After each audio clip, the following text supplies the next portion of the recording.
ఇదే ఓడిపోయిన రోజున ఈ మెట్ల కింద నేను సుగాలి ప్రీతి గారి అమ్మగారిని కలిస్తే ఆవిడికి పాపం దివ్యాంగురాలు. అన్న నా బిడ్డను చంపేశారన్న, 2 సంవత్సరాలు అయిపోయింది, ఎవరు పట్టించుకోవట్లేదు, అందరం అష్యూరెన్స్లు ఇచ్చిన వాళ్ళే ఉన్నాము ఇప్పుడు ముఖ్యమంత్రితో సహా. నాకు మొరేలు చాలా లోకి ఉండింది ఆ రోజున.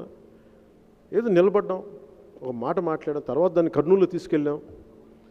ఆ ఒత్తిడి పెడితే ఎంతో కొంత కదిలింది, ఇంకా న్యాయం జరగలేదు. సిబిఐ దాకా వెళ్ళింది అంతే, ఇంకా న్యాయం జరగలేదు. మన గవర్నమెంట్ ఫామ్ అవగానే ఫస్ట్ కేసు సుగాలి ప్రీతితో తీసుకుంటాం. అలాగే గవర్నమెంట్ రాగానే ఫస్ట్ థింగ్ మనం ఫోకస్ చేసేది లా అండ్ ఆర్డర్ మీద.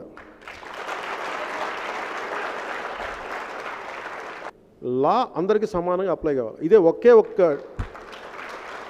గవర్నమెంట్ ఫామ్ అవగానే అధికారులు చెప్పే ఒకే ఒక మాట ఏంటంటే, మీ గవర్నమెంట్ ఆర్డర్ ఏంటి సార్ అంటే, మా వాళ్ళు రాడ్లతో కొడతారండి మీరు వదిలి అలా చెప్పం. వైసీపీ వాళ్ళు వాళ్ళ బాబాయిని చంపుకున్నట్టుగా మా వాళ్ళు కూడా చంపుకుంటే అలా చెప్పం. అది కాదు, ఓన్లీ 1 సెంటెన్స్. బలహీనులకి బలంగా కాకుండా, బలవంతులకి బలహీనంగా కాకుండా అందరికీ సమంగా చట్టం అప్లై చేయండి. ఆడబిడ్డల జోలికి ఎవరైనా వస్తే పబ్లిక్ పనిష్మెంట్ ఇవ్వండి, పబ్లిక్ హ్యూమిలేషన్ జరగాలి. ఎందుకంటే నేను ఇంట్లో నుంచి నా బిడ్డని బయటికి పంపిస్తే నా కూతురు తిరిగి వస్తలేదు, నాకు భయం ఉంటుంది. నాకు తండ్రిగా నాకు భయం ఉంటుంది, గుండె కొట్టుకుంటూ ఉంటుంది, వస్తారా లేదా అని.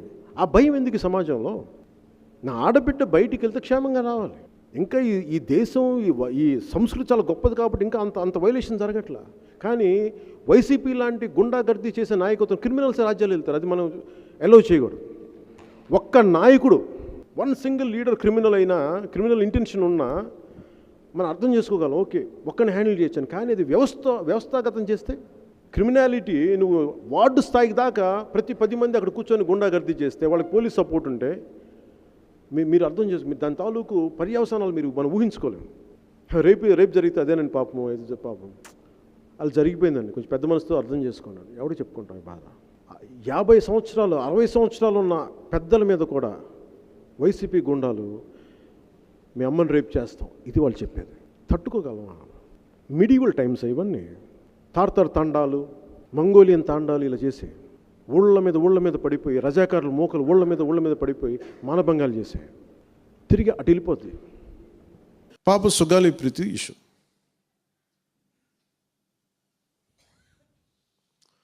పండ్లున్న చెట్టుగా రాళ్ళు పడతాయంటారు. ఎవరైతే చేయూతనిస్తారో, ఎవరైతే ఆదరిస్తారో వాళ్ళని తిరిగితే ఎట్లాగా? అసలు ఈరోజు సుగాలి ప్రీతి అనే కేసు ఎలా ఎక్కడి నుంచి బయటకు వచ్చింది మీరు చెప్పండి. ఇలాంటి అన్యాయం జరిగిందని ఎవరికి తెలుసు? ఈ రోజున గత ప్రభుత్వం 2019, 2024లో ఒక ప్రభుత్వం మీద, అప్పుడు ముఖ్యమంత్రి మీద మాట్లాడటానికి అసలు ఎవరికైనా ధైర్యం ఉందా? ఒక ముఖ్యమంత్రిని అరెస్ట్ ఒక మాజీ ముఖ్యమంత్రిని ఆ టైంలో అరెస్ట్ చేస్తే రావడానికి ఎవరు లేరు రోడ్ల మీద. అలాంటి పరిస్థితుల్లో ఓడిపోయి 2 చోట్ల ఓడిపోయి ఉన్న ఒక ఎమ్మెల్యే వాళ్ళ పార్టీకి వెళ్ళిపోతే ఏ మానసిక స్థైర్యం, ఏ ధైర్యం, ఏది ఉంటుంది చెప్పండి ఎవరికైనా? మరి అలాంటి సమయంలో నేను ఒక తల్లి పడ్డ వేదన తీసుకున్నాను.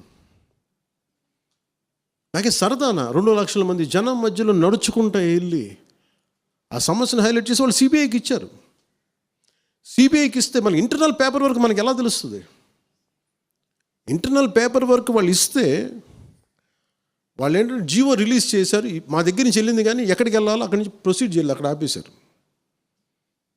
హోంశాఖ నుంచి వెళ్ళింది సెక్రటేరియట్లో ఎక్కడో, నెక్స్ట్ ఫైల్ ఢిల్లీకి వెళ్ళాల్సిన అక్కడ ఆపేశారు. మేము హోంమంత్రికి మేము సిబిఐకి పంపించేసాం అంటే లెటర్ చేశారు, లాక్ చేసి లాకర్లో పెట్టారు. ఇది జరిగింది.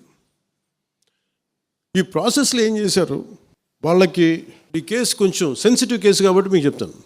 సుగాలి ప్రీతి, నేను ఎందుకు కొంచెం సున్నితంగా మాట్లాడాలి ఈ విషయం ఏదంటే, మీకు ఒక అన్యాయం జరిగినప్పుడు, ఎవరికైనా ఒక అన్యాయం జరిగినప్పుడు మనం ఏం చేస్తామంటే, నాకు ఆ వ్యక్తికి శిక్ష పడాలి, ఇంకింతే ఉండాలి. వాళ్ళు ఏం చెప్తున్నారంటే, ఎవరైతే ఈ వెనకున్నారో, మరి గవర్నమెంట్ ద్వారా వచ్చారు, గత ప్రభుత్వం ఎలా వచ్చారో, వాళ్ళు ఏం చేశారంటే, మనం పెట్టిన ఒత్తిడి ఆ రోజు 2 లక్షల మంది మనం జనంతో తీసుకెళ్ళి అది నేషన్ వైడ్ ఇష్యూ అయ్యేటప్పటికి వాళ్ళు చేసింది ఏంటంటే, మనం చేసిన పోరాటం వల్లే ఎస్సీ ఎస్టీ అట్రాసిటీ కేసు బాధితులకు చట్ట ప్రకారం ఇచ్చే ప్రయోజనాలు, పరిహారాలు వారి కుటుంబానికి దక్కాయి. కర్నూలు రూరల్ మండలం దిన్నెదేవరపాడులో 5 ఎకరాల వ్యవసాయ భూమిని కేటాయింపబడింది. ఆ గ్రామం కర్నూలు నగరానికి 9 కిలోమీటర్ల దూరంలో ఉంది.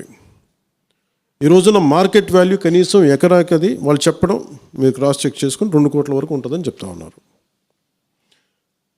వీరి కుటుంబానికి కర్నూలు కార్పొరేషన్లో కల్లూరు వద్ద 5 సెంట్ల ఇంటి స్థలాన్ని కేటాయింపు చేసిన ప్రభుత్వం. సెంటు 10 లక్షల నుంచి 15 లక్షల వరకు ఉంటుంది. పాప ఇద్దరి తల్లిదండ్రులకి రెవెన్యూ శాఖలో జూనియర్ అసిస్టెంట్గా ఉద్యోగం ఇవ్వడం అయింది. ఇది కాకుండా ఇది మన పోరాటం వల్ల ఒత్తిడి పెట్టడంలో వచ్చినాయి. ఇవి కాకుండా నేను ఫస్ట్ టైం ఛార్జ్ తీసుకోగానే మొదట చెప్పిన మాట, పాపకి న్యాయం జరగాలి, ఏమేమి జరిగిందని సిఐడి చీఫ్ని నేనే తెలియజేశాను. డీజీపీ గారికి పంపించాను, అప్పుడు డీజీపీ గారికి తిరుమలరావు గారు, అలాగే సిఐడి అధికారులకు చెప్పాను, ఉన్నతాధికారికి, హోమ్ మినిస్టర్ గారికి చెప్పాం. ఇవన్నీ చెప్తే పోలీసు సిఐడి వాళ్ళు చెప్పింది ఏంటంటే, అసలు అప్పట్లోనే ఎవరైతే దీని వెనక కుట్ర వెనక ఉంది ఇవన్నీ చెప్తున్నారో ఏ డిఎన్ఏ తారుమారు చేశారు. ఎలా తారుమారు చేసి ఉండాలి? ఈ ఒత్తిడిలో వీళ్ళకి భూములు అవి ఇవి ఇచ్చేసి, మరి ఏం చెప్పారు నాకు తెలియదు కానీ వాళ్ళు నాకు తెలిసి వాళ్ళు ఈరోజు పోలీసు చెప్తుంది ఏంటంటే, సాక్ష్యాలు వీళ్ళు చెప్తున్న వ్యక్తుల మీద వాళ్ళ డిఎన్ఏకి దీనికి మ్యాచ్ కావట్లేదు. ఇది వాస్తవం. కోర్ట్స్ ఏం చేస్తాయి, పోలీసు ఏం చేస్తారు, దీన్ని కూర్చోబెట్టి.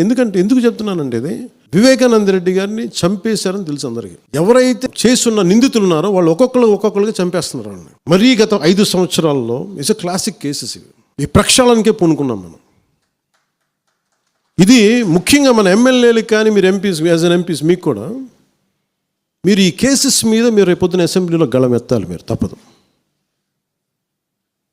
ముఖ్యంగా లా అండ్ ఆర్డర్ వీళ్ళు అందరూ తప్పించుకుంటూ వెళ్ళిపోతే ఇట్లా ఒక సోషల్ అన్రెస్ట్ వస్తుంది దీనివల్ల. అంటే వ్యక్తికి ఒక నేరస్తుడు చేసిన ఒక కులానికి చెందుతాడు, ఏదో ఒక నేరస్తుడు, మనం ఏం చేయలేము దానికి. ఇందాక అరుణ చెప్పినట్టుగా ప్రతి ఒక్కరు ఏదో కులానికి చెందాలి, వేరే దారి లేదు మనకి. మనం వేరేలా పొట్ల ఏదో కులానికి చెందాలి. కానీ తప్పు చేస్తే కూర్చోబెట్టి పలానా టక్కుమైన ఒక మాట అనేస్తారు, పలానా ఎక్స్ చేసాడు నన్ను, పలానా కాస్ట్కి చెందిన వాడు చేసాడు అంటారు. అసలు ఇంత కాస్ట్ ఎక్కడి నుంచి వచ్చి తెలియదు క్రైమ్కి. సో అందుకని మేము బీయింగ్ లీడర్ని చాలా సెన్సిటివ్గా మాట్లాడాలి. మరీ నేను మిగతా వాళ్ళు గబుకుని మాట్లాడేసి, గత ప్రభుత్వ నాయకులు మాట్లాడేసి వెళ్ళిపోవచ్చు, ఈజీ అది. కానీ నేను అలా మాట్లాడకూడదు. దట్టు నేను ఇప్పుడు డిప్యూటీ సీఎం పదవిలో ఉన్నాను కాబట్టి నేను చాలా ఒళ్ళు దగ్గర పెట్టుకుని మాట్లాడాలి. అందుకని ఇవన్నీ మీరు ఒక్కసారి దీంట్లో కూడా ఆ పాపకి న్యాయం జరగాలి, దోషులుంటే శిక్షింపబడాలి.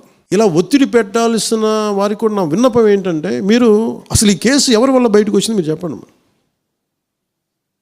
సో మా త్రికరణ శుద్ధిని, మా చిత్తశుద్ధిని మీరు తక్కువ ఎంచినా. ఇక్కడ కేసులు వాళ్ళు కూర్చోబెట్టి నేను వెళ్ళి సాక్ష్యాధారాలు నేనేం క్రియేట్ చేయలేను. అక్కడ గత ప్రభుత్వం చేసిన తప్పులు కొనేసారు వీళ్ళు చాలామందిని. మరి ఏం కొన్నారు, ఎలా కొన్నారు, దీని మీద కేసు పెట్టాలి. ది లెట్ ఎంటైర్, ఇది నా ఒక్కటి కేసు కాదు, ఇది ఎంటైర్ సొసైటీకి ఇది సిచ్యువేషన్. మీరందరూ కూర్చొని ఒకసారి మన ఎమ్మెల్యేస్ అందరూ కూడా, మన నాయకులందరూ కూర్చోబెట్టి you try to take it to home minister గారు, including law and order CM గారి దృష్టిలో చేతిలో ఉంటుంది. కాబట్టి నేను ఇంతకు మించి దీని మీద మాట్లాడకూడదు. అందుకని నేను శిక్ష పడాలని కోరుకుంటాను. ఇంతకు మించి కాకపోతే ఏమైపోతుంది, నా మీద నన్ను లాగడం చాలా తేలిక అందరికీ. ఎందుకంటే నేను మెత్తని మనిషిని కదా, నా మీద రాళ్ళు వేసేయండి ఈజీ, నా చొక్కా పట్టుకోవడం ఈజీ. అదే గత ప్రభుత్వం ముఖ్యమంత్రిని పట్టుకోమని చెప్పండి, ధైర్యం కూడా చేయరు. ఇప్పటికీ ధైర్యం చేయరు. ఎందుకంటే వాళ్ళ మనుషులు ఇళ్లలోకి వచ్చి కొడతారు, క్రిమినల్స్ వచ్చి ఇళ్లలోకి వచ్చి కొడతారు, చంపేస్తారని భయం. మనం ప్రజాస్వామ్యం కదా, మనం భరించాలి. అందుకని దయచేసి దీన్ని మీరు ఒకసారి కూర్చోబెట్టి, ఒకసారి మన గౌరవ శాసనసభ్యులు, మంత్రివర్గ సహచరులు, లెజిస్లేటివ్ కౌన్సిల్ మెంబర్స్, పార్టీ నాయకులు అందరూ దీని మీద ఒకసారి, స్పోక్స్ పర్సన్స్, వీర మహిళ నాయకులు, మీరందరూ ఒక్కసారి కూర్చోబెట్టి ప్రతి ఒక్కరు కూడా దీని మీద, ఇది ఎందుకంటే ఇది ఒక కేసుగా చూడకండి, ఇది గర్ల్ చైల్డ్ తాలూకు ప్రొటెక్షన్ చాలా ఎసెన్షియల్. అందుకని దీన్ని సోషల్ మీడియా యాక్ట్ కానీ ఇవన్నీ మాట్లాడాలని పొద్దున్న నిర్ణయించుకున్నాం. ఇది ఒకసారి మీ దృష్టికి తీసుకొస్తాను. जनगण मन अधिनायक जय हे भारत भाग्य विधाता। पंजाब सिंध गुजरात मराठा द्राविड उत्कल बंगा। विंध्य हिमाचल यमुना गंगा उच्चल जलधि तरंगा।